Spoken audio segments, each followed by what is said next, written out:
Okay, happy Sunday. Welcome to live Q&A. My name's Andrew Spirit, and Sundays I offer lives for Q&A and information sharing on basic topics to do with spiritual development. So if you have any questions about energy, guides, angels, psychic mediums, energy healing, intuition, basically anything along the lines of spiritual development, you're welcome to post your questions live here, and I will do my best to answer each and every one of them. And if I'm unable to answer something right away for you, I will find out, get the information from one of my colleagues or healer friends.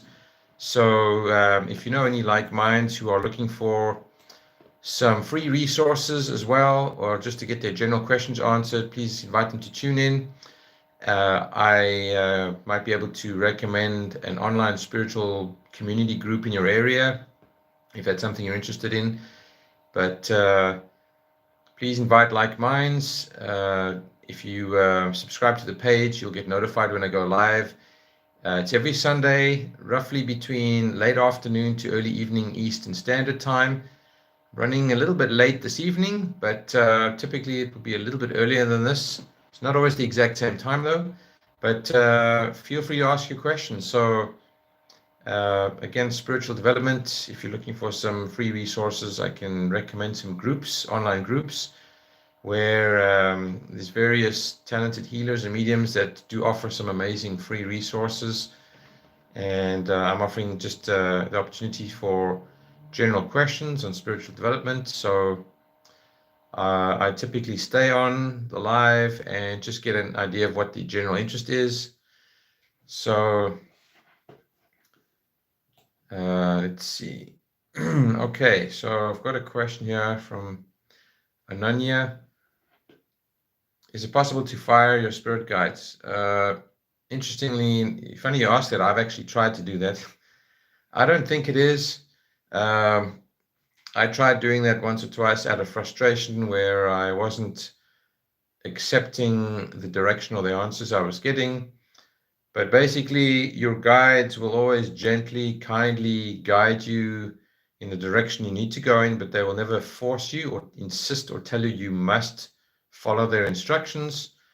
They may simply change their, if they appear to you in a visual form, they may simply change your appearance. If, for example, you're not paying attention to them, you might get a different guide coming with the same message, or the same guide just might change how they appear before you or how they are sensed by you. But I don't believe we can get rid of our guides. We're connected with them and they're there for a reason, but we also have free will. So we don't have to do everything they'd say. They will always, your true guides will always guide you very gently and lovingly, and they leave it up to you whether you choose to follow the guidance or just use your free will and choose whatever you wish to choose. So hope that explains it nicely. And while I remember, okay, hi Atakan, I hope I said your name right, Atakan. So I'm originally South African, but I live in Canada for the last 20 years, over 20 years now. And what I'm doing this evening is just offering the opportunity for anyone who has general questions on spiritual development, or guides, angels, energy, intuitive Reiki, how some psychic mediums work, anything about spiritual development, or if you're looking for some groups to join online that may offer some other free resources or just general information. There are all kinds of talented healers, mediums, and druids and Wiccans and other. So I'll do my best to answer whatever I can for you.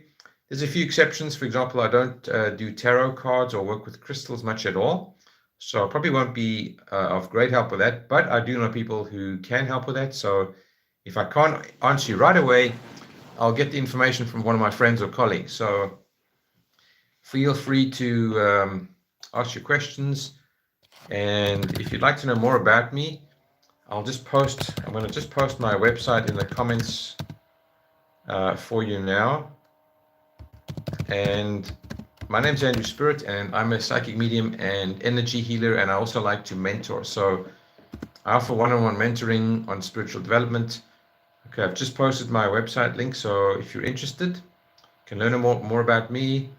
And okay, a great question from Ananya. Any tips on how to connect with your guides? So for me, the absolute number one best help is meditation. So, and the wonderful thing is there's about 100 different ways you can meditate.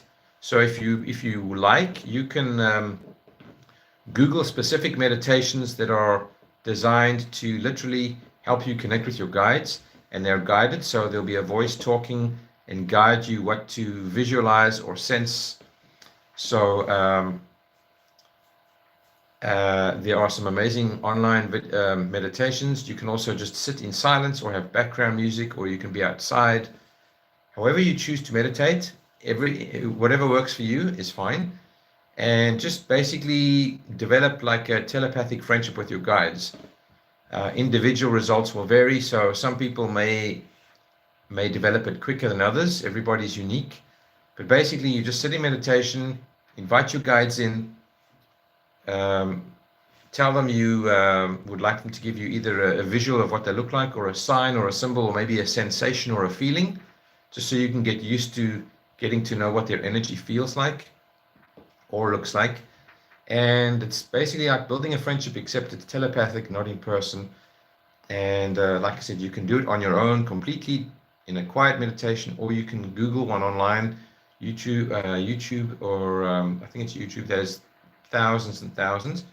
Or you can get an easy one that's specifically guided. You just listen to the voice, guide you along. And if you do that every day for a while, sooner or later you'll get better at it. You just have to put in the time and the energy. So like I said, it could take you 5 tries, it could be 15, I don't know. But meditation, for me, hands down, is the best tool to connect with guides. And if you're able to, I do recommend meditating in a group with 2, 3 or more people. The energy is much, much stronger when you do it with a couple of other people. That can often enhance and give you a boost. So hope that helps you out, and thanks for the question. It's a good question. I do get asked that one from time to time. Okay. And so basically what I'm working on here in this group is to grow it nice and big. I do lives on Facebook as well on Thursdays, where I channel psychic messages randomly to whoever I'm guided to. And I'm wanting to do something similar with the Sunday live on YouTube, and just offer as much free information as I can give you, and share what I can or what I know. And if you're interested in online groups, I will try and help you with that as well. Hi, Joanne. Nice to see you. Excuse me. So if you know of anybody who's looking for some online assistance, has some general questions, I sometimes come across people who have intuitive gifts themselves. They experience certain things, and they see and sense spirit, but unfortunately they have no one to talk to about it. They haven't been mentored or guided, so some of them unfortunately suspect there's something wrong with them, that they may have some mental issues, etc. It's not the case. I can help people like that. So I'm able to help people understand why they are experiencing what they are, and how to manage that energy, what to do with it. A lot of people are becoming more aware, and it's just part of evolution. So no, people are not necessarily going crazy. It's just they're seeing and sensing things that most of us in the past have not. So it's just basically your soul's waking up and evolving, and it wants to kind of take over more on the driving seat and help you connect closer to source, or the divine, or whatever you choose to call the divine beings or gods, whatever your cultural or understanding is. It's all one and the same. We're all connected. We all come from the same source, so it doesn't really matter what you label it or call it.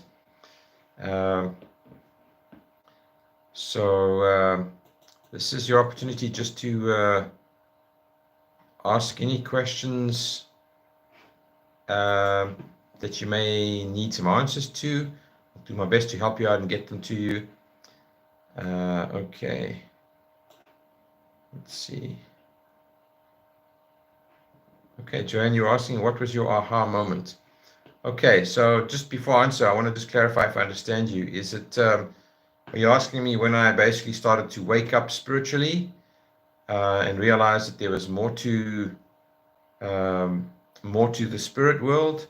Are you basically wondering about when I caught on that there was more than just the physical realm? I think that's what you're asking, but just want to be sure, so let me know if I'm understanding you correctly. Okay. A clear signal, you being pulled into a spiritual realm. Okay, so, okay. Thanks, Atakan. Thanks for following and subscribing. So, Joanne, to answer your question, basically, usually you find spirit in times of crisis or difficulty. So, with me, I had a very, very busy mind. I couldn't control my thoughts. I had focusing issues. So, I joined a meditation circle. How I found the circle is I saw a medium that was on the Rogers TV channel, and I would watch episodes regularly, and they would often have guest mediums in there. One day I called in for fun, didn't thinking I wouldn't get into the show, and I was one of the callers that was successful in getting a reading from the guest medium. And the host, I found out, lived literally 10-15 minutes from where I lived. So I initially tried to book a private psychic mediumship reading, my first one, and she basically said to me, why don't you just try out a meditation circle? I have a meditation circle every week. Come out and try it out. She already knew. She ended up becoming my mentor. She got me into becoming a spiritual development teacher and helping me realize I was mediumistic, psychic medium. So basically, I just joined a meditation circle thinking if I learned to meditate, I could shut my mind up. That's all I wanted. And then things snowballed from there, and one thing led to another, and I ended up getting a lot more than I bargained for. But my aha moment was when I was in crisis. I couldn't solve any of my problems. I could never find a job I liked. I was dissatisfied, frustrated, and that's why I started looking in places that I normally wouldn't look into. I was never into psychic mediums. I never used to believe in reincarnation. So I had to get to a point of like crisis mode before I was willing to explore unusual, different avenues that I normally wouldn't have looked at. So that was my kind of aha moment. Okay.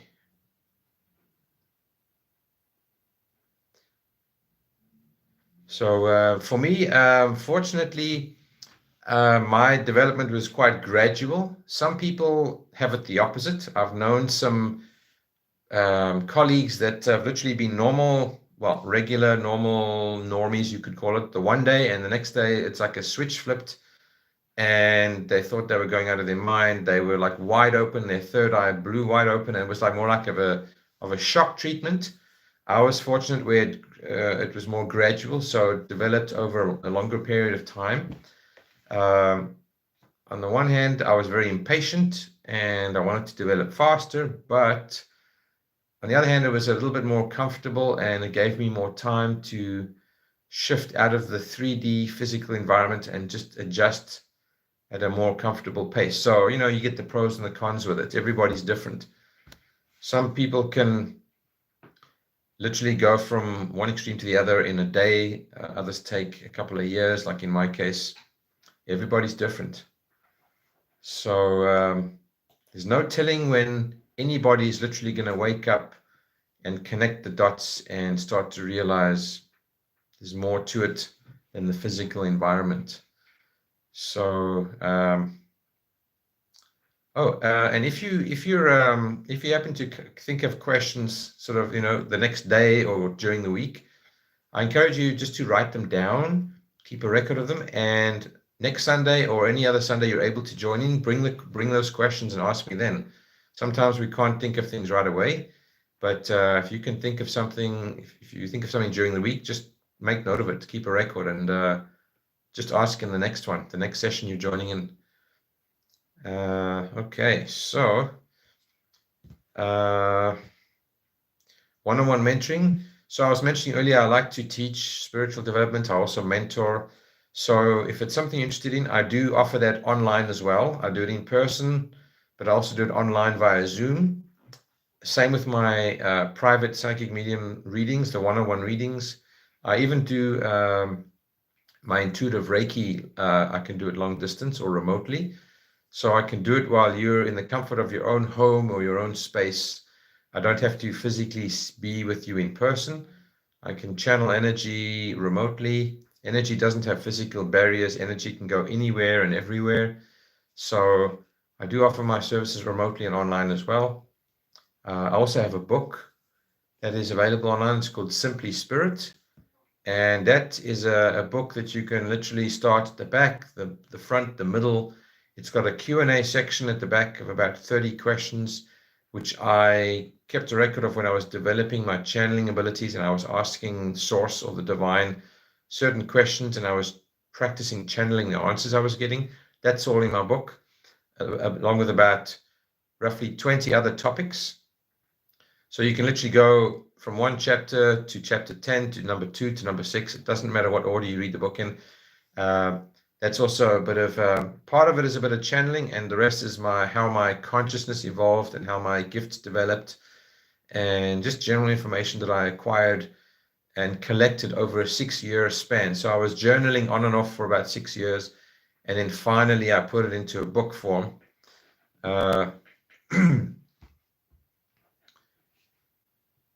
Okay. Oh, hi, Denise.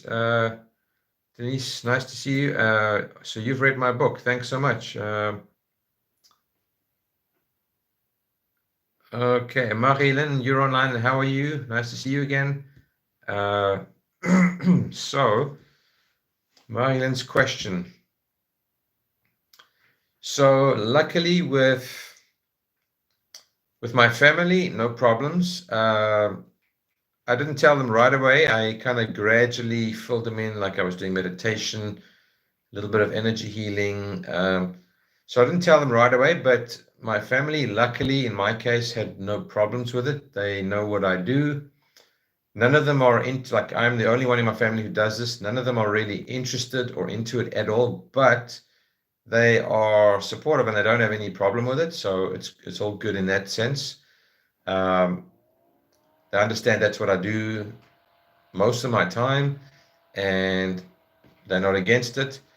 My family has had a little bit of exposure from a healer, and I think that helped a lot. My dad was healed by an energy healer a long time ago, where he had an injury that was not curable, and no amount of therapy could fix it. And they went to a very famous healer, and after 2 or 3 sessions, she managed to heal him. So it was one of those miracle healings. So that, I think, helped them realize that there's a lot more to spirit. So with my family, it's all good.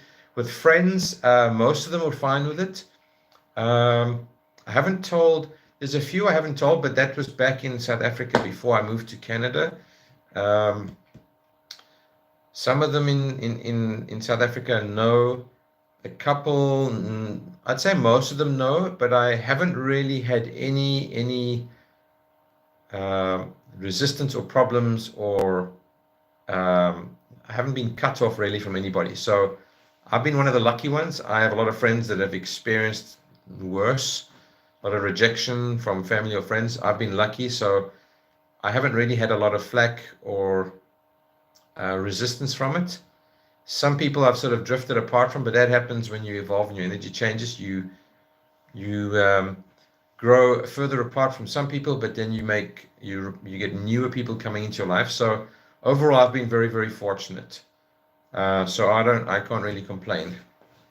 But not always the case. You got to be prepared for things to go either way. And that's just part of the course. When you evolve a lot and you become very different, it's a lot of, chances are good that it's not always going to be well received, but you've got to do it anyway. Otherwise, you're the only one that suffers. If you're not true to yourself and what you're here to do, you'll be the only one that actually suffers. So It's just part of the journey, part of the salad bowl of life, as Joanne was saying.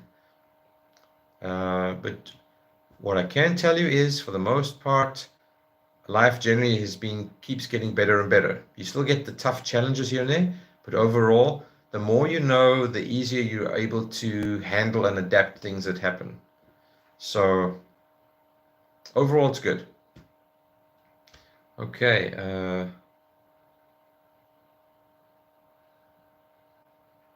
Okay, Joanne, you know some of the symbols. You can recognize the Star of David, but I'm unfamiliar with the plaque posted behind you.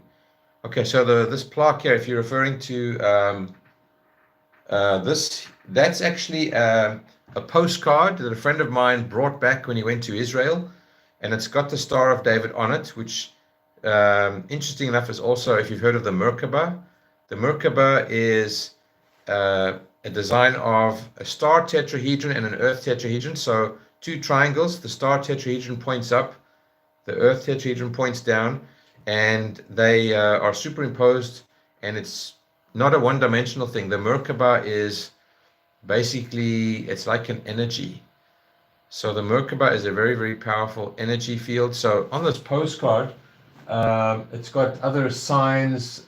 For example, it's got some vases, and right here over there, I think you call it a menorah. It's the 7 holders, candles. You can put 7 candles in it. So I believe it's called a menorah, and it holds 7 candles. I don't know the full history and meaning to it, but the menorah is a Hebrew, something to do with the Hebrew tradition. And Metatron. Metatron is basically, from what I understand, is like an archangel, very, very high vibing, powerful energy. And Metatron, if you Google Metatron's cube, I think the Metatron's cube is kind of like the flower of life or seed of life. It's like an energetic design that you find in everything in nature, not always visible. So, for example, if you cut a tree trunk down, you'll see lines or designs. If you look at a certain shell, it'll have like a pattern in it. Certain things in nature, you can see visible signs of designs in them. Some are invisible, but Metatron's cube is kind of like a invisible building block. I'll call it an invisible energy building block that is found in all of life, not just the physical. It's like more in the energetic realm. So I don't know a great deal about it, but you can Google more on Metatron's cube. Oh, that's interesting, Margilin. The Star of David. That makes sense. Masculine and feminine energy. And I was once exposed to a Merkaba meditation that I did a few times. That is like going into a deep meditation, almost like opening up an energy portal. It was just a deeper form of meditation that I was exposed to quite a few years ago.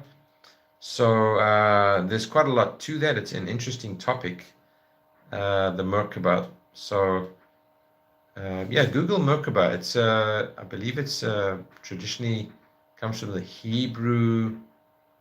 I don't know if I should say Hebrew religion or Hebrew culture. It could even be more ancient than that. I'm not exactly sure. Sacred geometry. Yep, sacred geometry. So there are various shapes in sacred geometry that are found in all of life. For example, octahedron, tetrahedron, dodecahedron. And all I don't know how many there are, 7 or 8, I think. I could be mistaken. And each of them have a different number of sides to them. So I think one is a cube, and then it just gets more and more sides as you go from one shape to the other. Sacred geometry is kind of like energetic building blocks. It's kind of like invisible DNA. And that's a huge, huge subject as well. Well, all these spiritual topics, most of them are like huge, huge subjects. So you can really go down a rabbit hole and learn a lot from that. So yeah, there's just so many topics. I have a little bit of information somewhere with sacred geometry. It was a topic that I learned a little bit about during my early schooling. I was fortunate enough to have take some classes. I took 3 years of spiritual development classes in the very beginning, so that helped me a great deal. You can learn how to see auras if you want to.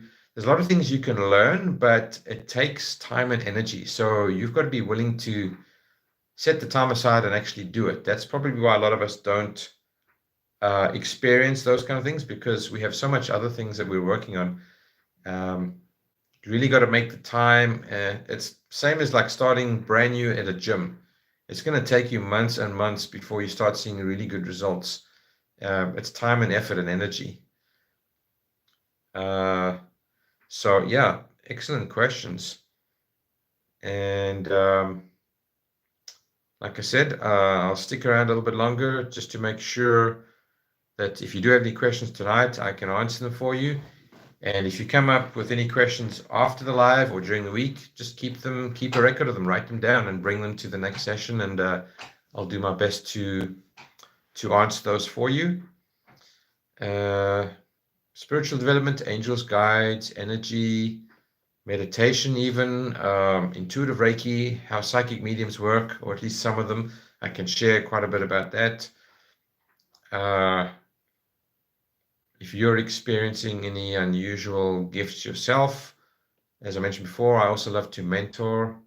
I do one-on-one mentoring. Anything to do with energy healing, mentoring, psychic readings, that's my thing. So if you do happen to know anybody or come across anybody that's looking for some help or direction, please send them my way. Not everybody has someone to talk to about this, so I can definitely help them. I could also recommend some online spiritual groups to join. Okay, Marilen's question about mentorship. Is it a program I built and it is so many sessions, or it depends on where your apprentice is? Okay. So how I work with my mentorship up until this point, I have 10 standard session topics in my mentorship program, but some people, I've only had one person complete all 10.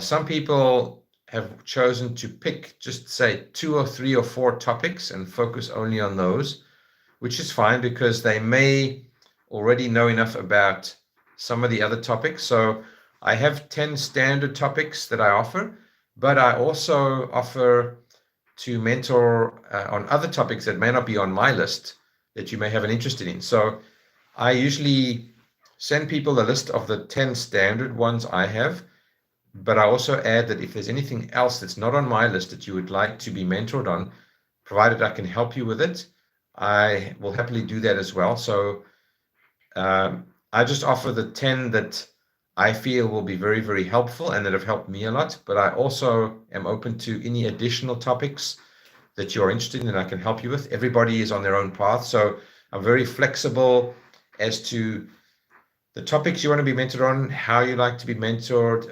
It's very interactive. I offer lots of time for questions. I do give handouts with the information so you can keep it and refer to it again and again as often as you need to. So it's definitely not rigid. It's very flexible the way I mentor. There's a few exceptions that I, for example, as I mentioned, I don't do tarot or crystals, so I wouldn't be able to mentor you on that. But there are a lot of other topics I can. So I do both. I have my 10 standard ones, but I'm also opening to mentor you on any other topics that you may be interested in or need help with. I just like to give a basic kind of frame with what I feel is most helpful and important, but I also like to include what is of interest to any particular person, because everybody is on such a unique journey. Some know this already, some know that already, so I do need to be flexible with that too. So that's where I'm at so far. I would like to eventually get some of it online. It's going to take a bit of work to do that, but that's the eventual plan. But at this point, it's live. It's only live at this moment. I don't have any recorded online, but the lives can be recorded too, and at least you have opportunity to ask questions on the spot during the live sessions. Another good question. Okay, so sometimes I do get intuitive sights from my guides on what the client needs, especially, yeah, so I can do that. I can ask your guides which topics they feel you may be interested in, and then you might decide, okay, you want to have a look and see what you're interested in, and then we can look at both options and either integrate them. Ultimately the decision comes to you, free will, as to whether you want to follow the guide's advice or if there's additional ones you're also interested in. But definitely I can get insight from your guides. And Joanne's question, yes, I do group readings. So I do group readings. I can do it online. I've done a few online. Most of them are in person, but I can do it online on Zoom as well. And I'm not in Ottawa a lot, but I will be working at a psychic fair on Mother's Day. I can come to Ottawa, so I've had the odd person literally have me come out to their area to do group readings. So if it's something that you really want, I am willing to travel to Ottawa to do the group reading.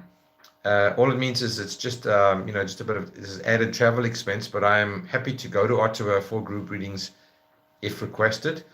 I've done the same with Kemptville and Lyndhurst and other areas.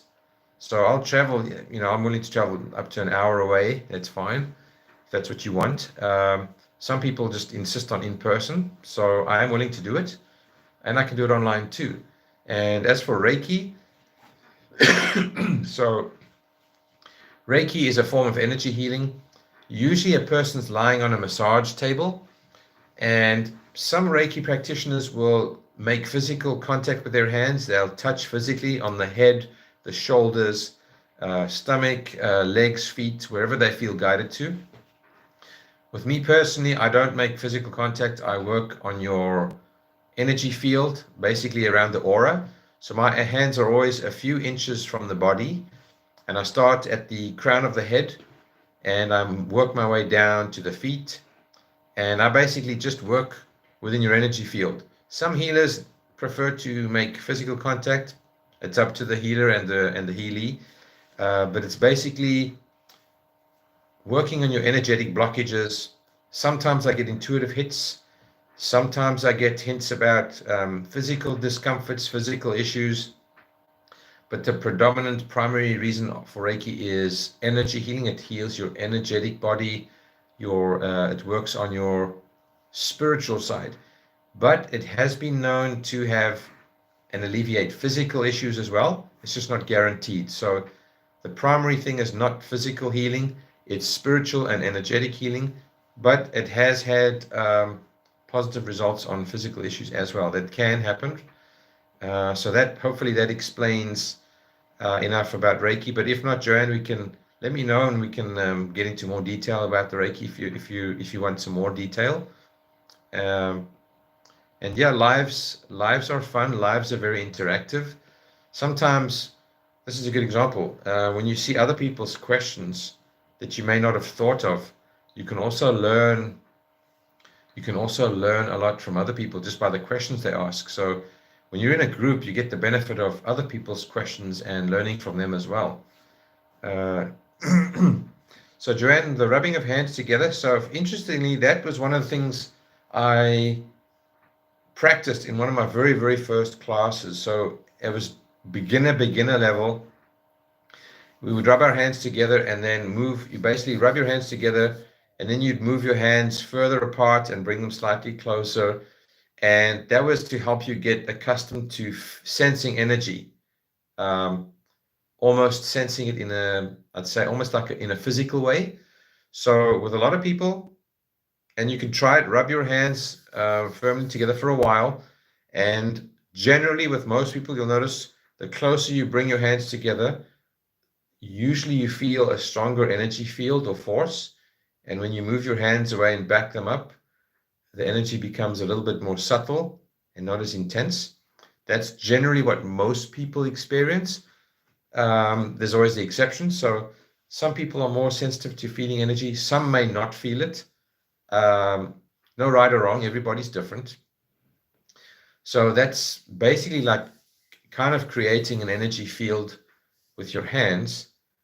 And it doesn't matter where you go up or down or in circles. It's all about the intention. So you don't have to be rigid with the ritual or the mode or the how you do it. Up or down or circles, same thing. It's the intention. So just put the right intention in your mind, and then you rub in whatever way you feel, clockwise, anti-clockwise, up and down, front to back, doesn't matter. So that's basically just to get started and practice with it. And like I said, everybody's so different. Some are more in tune with it, some don't feel it as much physically. It's the same as when you connect with your guides. Some people get a visual, some people may just feel a coolness or a warmness of temperature. Some may feel like something's brushing on their shoulder or their head. Everybody's different. So try your best to just work with your guides in the way they are choosing to make themselves known to you.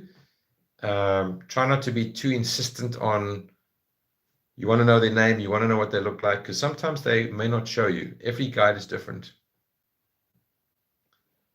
Okay, so Joanne, you've had some Reiki practiced on you. Reiki is done on people. It's also done on animals. Reiki can be done on animals. Some people, for example, with my clients, sometimes when I have a Reiki client, some of them can feel and sense the energy when I'm working on them and channeling the energy. The odd one I've had, they feel nothing at all. They just feel a deep relaxation, but they're just not as in tune or sensitive to the energy. So it's almost like they just lay there and had a peaceful rest. And it was as if nothing happened, but the energy goes exactly where it needs to go, just not everybody's aware or feels it enough. And a lot has to do with the person receiving the healing. So if someone is skeptical or resistant or doubts, that can also create a block in receiving the energy. So for people going for energy healings, I recommend that they be very open-minded and receptive to receiving whatever's meant for their highest good. People are drawn to get a healing for a reason. It's not a coincidence. So the recipient's energy has a lot to do with it as well. Everybody's energy has strength, it has power, it can create a barrier, it can block energy, it can block receiving good energy. So the person receiving needs to be open. Okay. What else?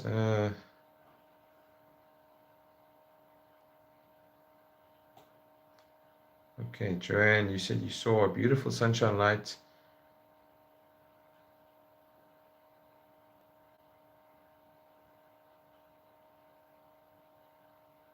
Okay.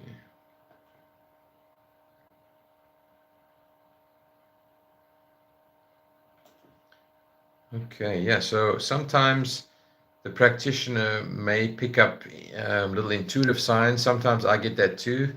I'll get intuitive hits about physical blocks, energetic blocks. All depends. Sometimes I get more than other sessions. It all depends on what's meant to come out for that person. Yeah, every session is so different because I'm not in control of what's happening. I don't control what the energy does, what it fixes, what it doesn't fix. I'm just the conduit. So my job is to stay out of my own way.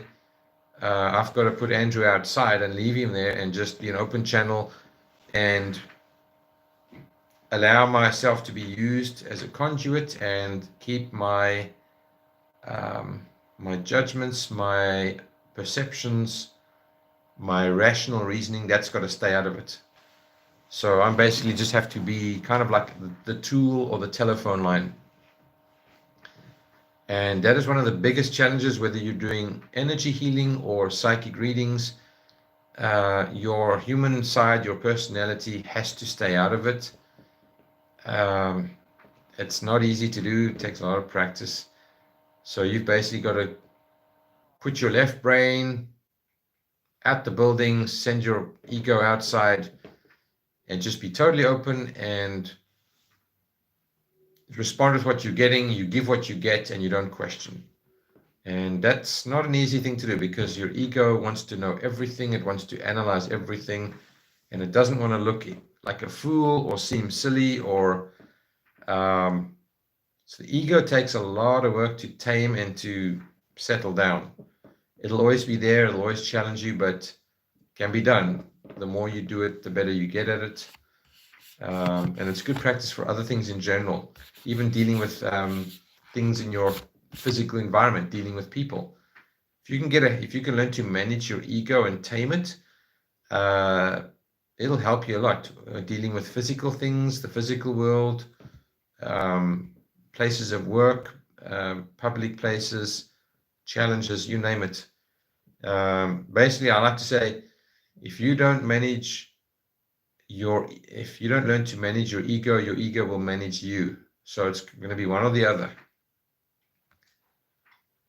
Okay. Okay, it's getting up to quite a good length of time. So I'll stick around a few more minutes. So just last chance for anybody who has a few more questions. Fire away now if you can. And like I said, if you think of something right after or live or during the week, just note it down. Keep a record of it. Bring it to the next session, and we can answer it then. And if you're able to, join on Thursdays, 7 p.m. Eastern Standard Time on Facebook. I do lives on Facebook at 7, and that's where I'm channeling psychic messages. So if you or anybody else is interested, even if you just want to watch incognito and just watch how it works, you can watch anonymously and just see when people post their comments and questions, and watch as I'm guided randomly to whoever Spirit wants me to go to and answer. So I don't pick and choose who I want. Spirit just says, you're going there, you're going to him, you're going to her, and they give me whatever they want me to share. And it's an interesting way for people just to experience live messages from the comfort of their own space. If you don't want to comment or ask questions, that's fine. You can just watch and enjoy. And that seems to be very popular and helpful to a lot of people. I find a lot of people enjoy that. Okay. Joanna, I typically don't get premonitions. If I ever have, they've probably been on the smaller scale. So premonitions, I've had smaller ones, sort of not huge deals. I have had a few premonitions, for example, if the vibe is going to change, or there's, example, in public places, if there's going to be a bit of a vibe change or a disturbance between a few people and the energy is going to drop a little bit. I have had a few hints of that just before it's happened. But for the most part, I don't get them often, especially not if it's a really big thing or a big incident. Actually wouldn't mind if I did get them either way. I'd be okay with it. But I typically don't get anything that's really a big major deal. I might get a subtle hint where if I feel the energy is going to change soon, I'll notice it when the vibe changes when there's in public places, and I might kind of either just move away or maybe move on and call it a night. But I am aware when energies change, new bodies come into the room, new people, and the vibe changes. I am pretty aware of that. I do pick up on that. But luckily, I'm able to tolerate a fair bit of it. I'm not super empathic, so I don't really, I don't take a lot of strain from it. Worst case, I just start getting unpleasant thoughts and vibes in my mind, and I might get a bit tight or tense, but it's not usually not too bad. Fortunately, I know people who have it worse, and I know some that even they avoid going out in public just because it's a bit too much for them. But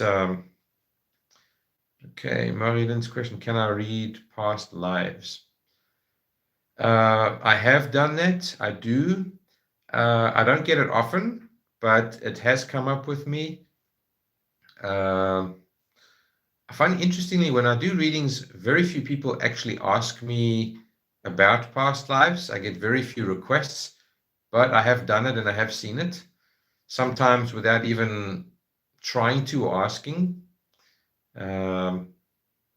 So yes, I've done it before. I very seldom get requests for it. So I think it would be just like any other question I would be getting from someone during a reading.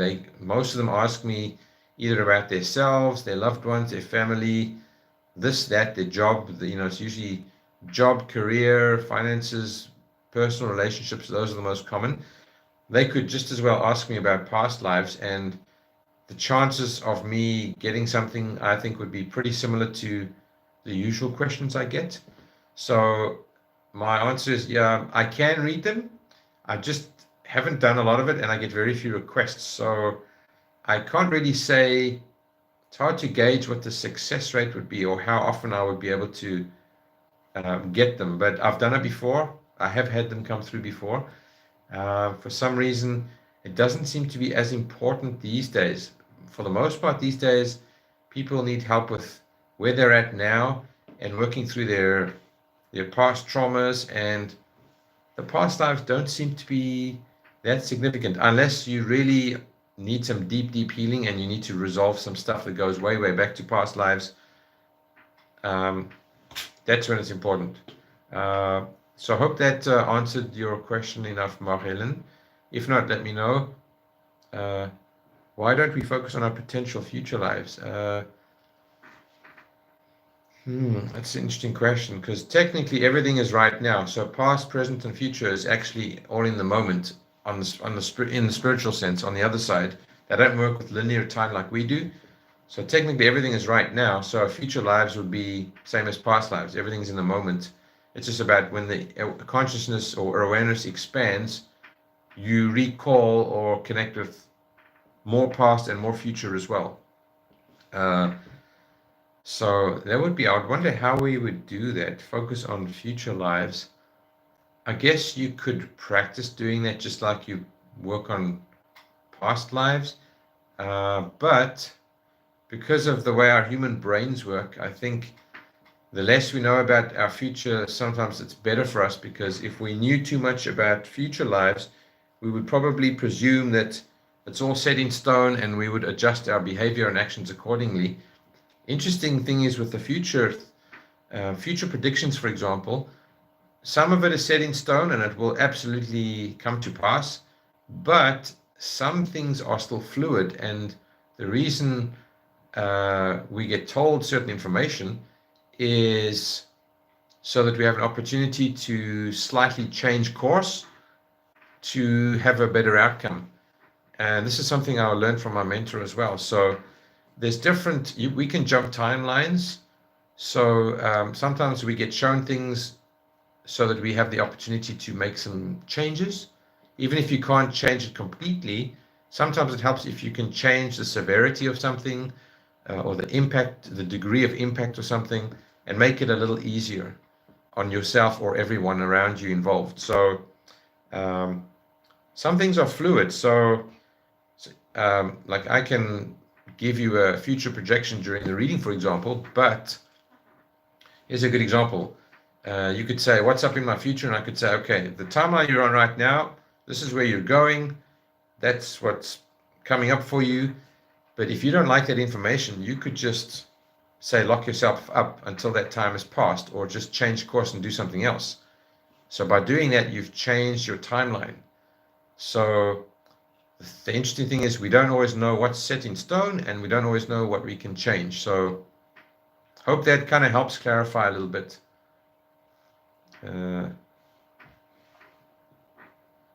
Okay, Sarah Heatley, you felt your mother transition. Can I explain how this visit works? So when you say visit, I'm assuming how she visits you. Let me know if I understand correctly, but when loved ones cross over, they can come back and visit either in their own form. They can leave signs or symbols. Very, very popular ones include dimes and feathers in homes.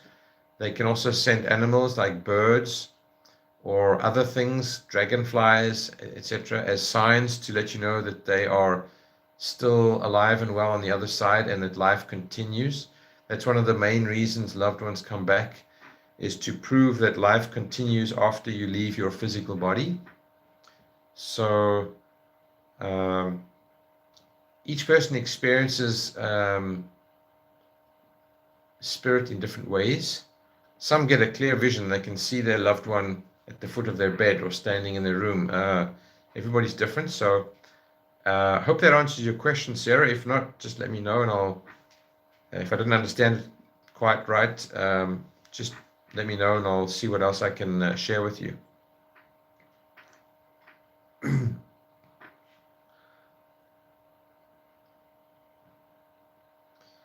Okay. I just want to also add to Mahelen's question about when you example, if you're having physical pain and you're not finding a physical solution. So with spirit, spirit is impartial. Spirit doesn't have preferences. It doesn't view things as right or wrong or better or worse like humans do. Spirit just wants to experience a whole range of things from both extremes, whether they're pleasant or unpleasant. Spirit wants a bit of everything, so it has no preferences. The soul just wants to experience. Good or bad doesn't matter. It's irrelevant. It's the universe is very impersonal.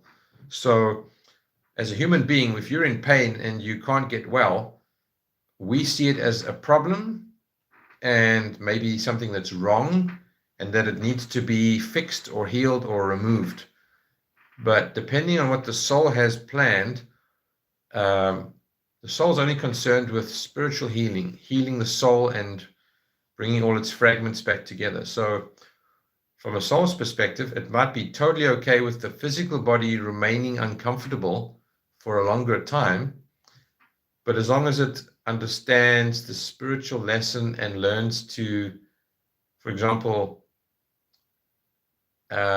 if the person learns that you are not your body, you are not your physical body, you are spirit that's just having an experience, and if you can accept life on life's terms, you obviously do your best, you try what you can, but if you can accept life on life's terms and try to find a solution to your healing, try to find cures, that's all good and fine. But the trick is, if you can remain detached to the outcome, the end result, and learn to be happy regardless either way, and just trust that the divine's got your soul, it's got your back anyway, that's the challenge. So the human mind does not agree with that. It thinks, well, if I'm uncomfortable, if I'm in pain or unwell, automatically that means it's wrong and there's a problem and I don't like it. So it's very hard to kind of accept a path like that, but that's how the soul or spirit looks at it.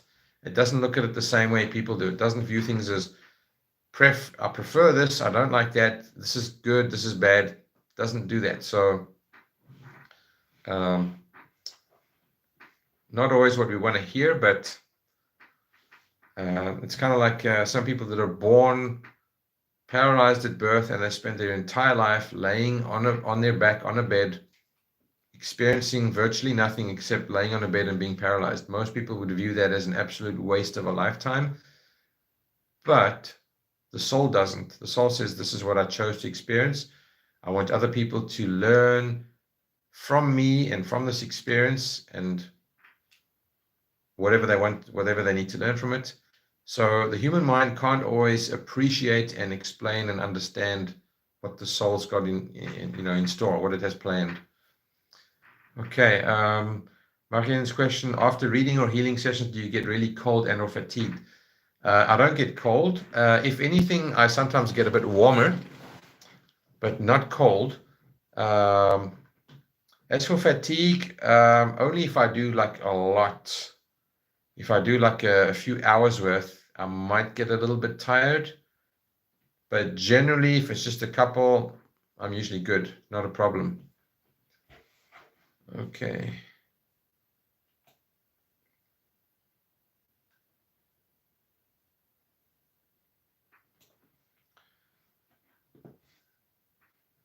My brother calls me tomorrow.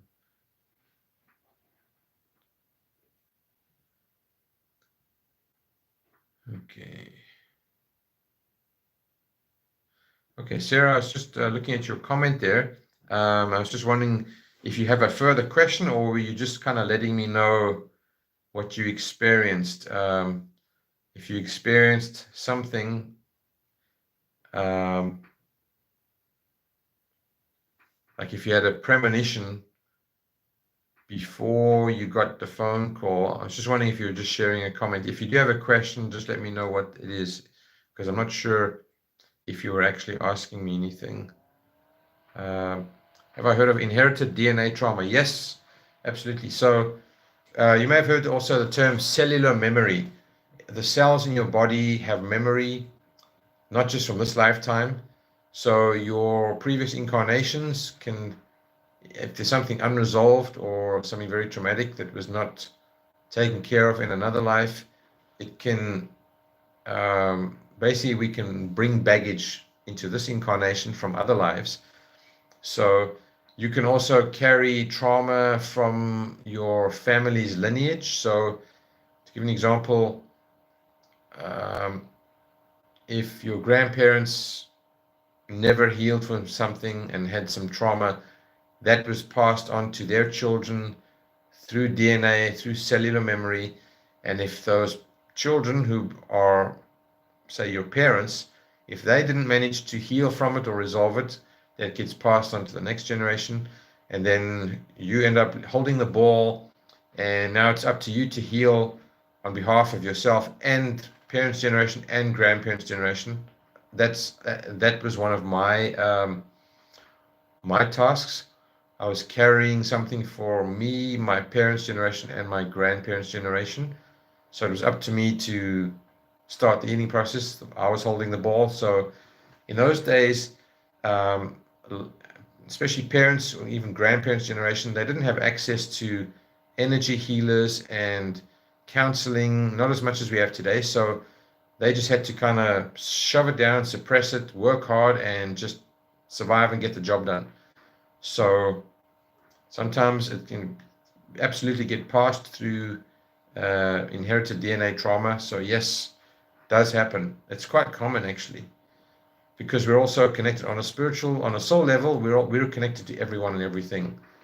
So your parents and your grandparents are you technically as well. Uh,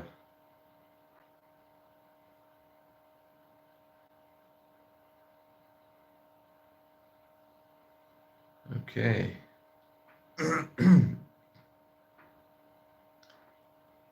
Okay, Sarah, I just wondered if this happens very often, as this felt like. Sarah, it does happen often. A lot of people do experience what you have,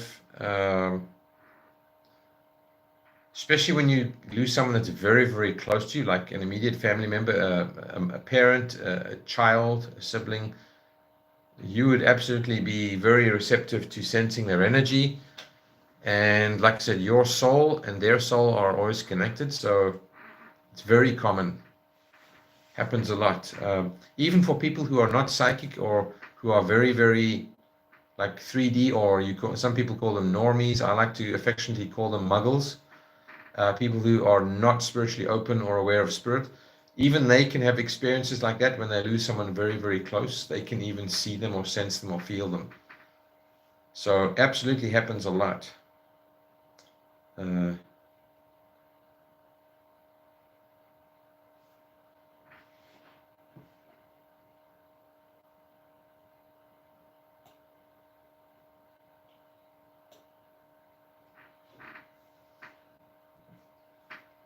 okay.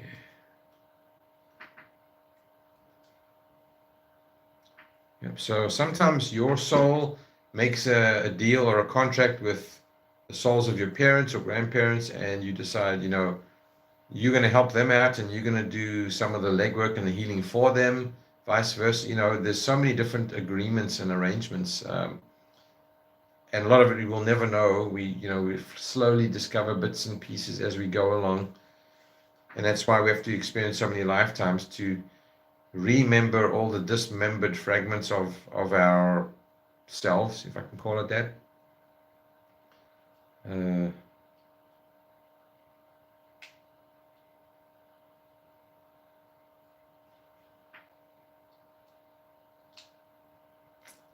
Yeah, so, okay, wow, okay, so we're coming up on an hour now, so I'm going to have to jump off soon, unfortunately, but I'll stay another minute or so for any last final questions. Anybody has any last minute questions before I jump off? Fire away. And like I said, if you think of something after, keep record of it. Bring it to the next session. And thanks for all the great questions. At least the replay should be available for a while, so others can watch the replay. So if you haven't already, if you wouldn't mind subscribing and liking and inviting anybody else who may be interested or would find this interesting to join in, or maybe watch some of the replays, and just let them know what I'm doing. So I'd love to help them out and give them some free resources as well. And thank you for all the good questions. And yeah, it's been another good night, a good session. Okay, Joanne, you noticed the scar. You noticed that scar. I'm surprised you saw that. So if you're referring to that there, I'm surprised you actually saw that. Very few people do. It's like a little line. It's literally right above I got that when I was less than a year old. I tumbled down. So the back door of my family home has 2 or 3 steps from the back door to the ground. And I tumbled down the steps when I was, I don't even think I was 1 year old. And I don't remember it at all. Whacked my head on the paving, and that's apparently how I got the scar, and been there ever since. Yeah, and don't recall it at all. But like I said, I was barely not even a year old, so happened a long, long time ago. I find that the more conscious I've become, the less memory. Like I don't even remember most of my dreams. I'm just gotten so comfortable being in the present time, and I'm getting better at being present and in the moment, that I don't even find it a big deal if one of my grandparents or uncles comes through. It's like, you've come through enough times. It's like, yeah, whatever. I know the deal. I know how it works. So I don't even get excited and if they do come through, it's for a few seconds to either give me a hug or something or a squeeze. But it's so normal now that, I don't even pay attention to it. I tend to spend very little time in the past. I tend to have issues projecting the future a bit too much. My mind loves to create and project things future-wise. That's my biggest challenge, is to stop projecting and just stay in the present. Because I love to manufacture, or I should say manifest or fabricate for future. But I've never seen that word before. What does kismet mean? What is it? I've got a question for you now. So I haven't seen that word before, kismet. So if you wouldn't mind telling me what that means, Joanne, because it's the first time I've seen that word.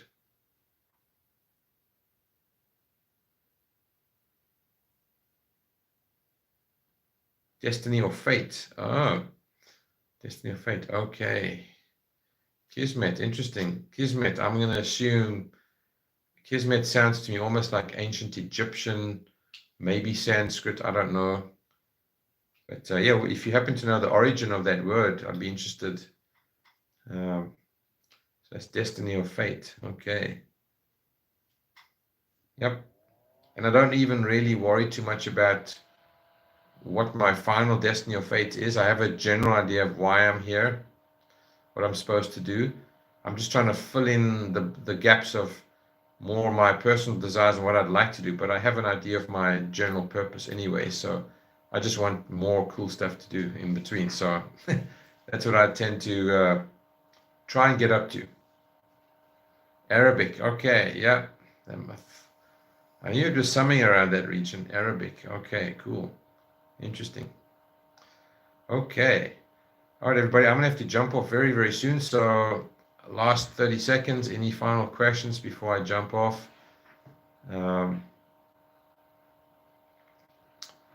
If not, hope you can join next Sunday and or on Thursday at 7.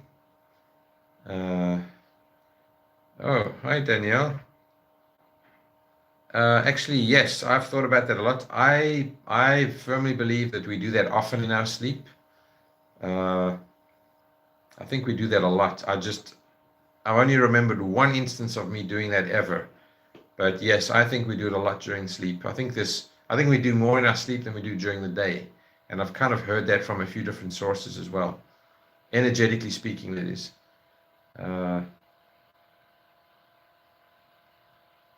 Oh, that's interesting, Sarah. It's interesting you wrote a book. It's nice to write a book. I've written one. It's called Simply Spirit. And it was a really fun project, writing a book.